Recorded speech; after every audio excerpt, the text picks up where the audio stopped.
गरीबी भी एक मुसीबत बन गई थी। बच्चा रोए जा रहा था, पर आज उसे दूध नहीं मिला था। आज घर में दूध खत्म हो गया था। दोनों इतने बीमार थे कि उठ भी नहीं पा रहे थे। उनकी झोपड़ी भी काफ़ी दूर थी, किसी की मदद भी नहीं ले पा रहे थे।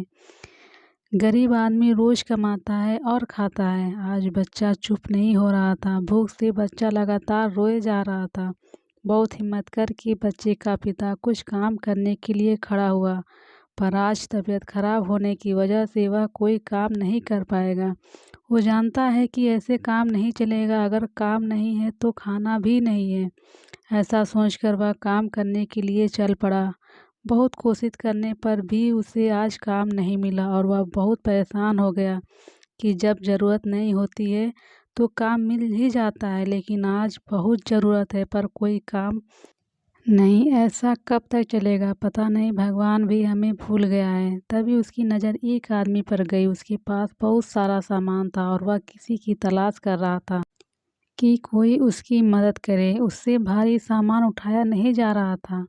वह गरीब आदमी देख रहा था कि वह आदमी बहुत उम्र का लग रहा है और उसके पास जाकर कहा कि मैं आपकी कोई मदद कर सकता हूँ। आज मुझे कोई काम नहीं मिला है। अगर आप मुझे कुछ पैसे देंगे तो मैं इस सामान को ले जा सकता हूँ। उस आदमी ने हाँ कह दी और वह गरीब आदमी उसका सामान लेकर चल पड़ा।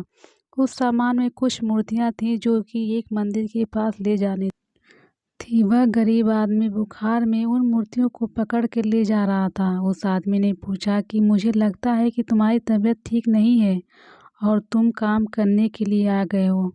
और फिर उस आदमी ने कहा कि आज बच्चे को एक बोतल भी दूध नहीं मिला है और घर में कुछ भी नहीं है, इसलिए मैं काम करके उसके लिए दूध लेकर जाऊंगा। जब तक मैं घर नहीं जाऊंगा तब तक वह रोता रहेगा। बातों बातों में मंदिर भी आ गया और उस आदमी ने अपनी जेब से एक पोटली निकाली और कहा कि यह पोटली घर पर जाकर ही खोलना। आज से तुम्हारे बुरे दिन खत्म हो गए। वह गरीब आदमी कुछ भी समझ नहीं पा रहा था कि यह पोटली किसकी है, लेकिन उसने बात मान ली और घर गया। घर जाकर पोटली खोली तो देखा कि उसमें स्वर्ण मुद्रा है। लगता है यह भगवान है जो हमारी मदद करने के लिए आए थे।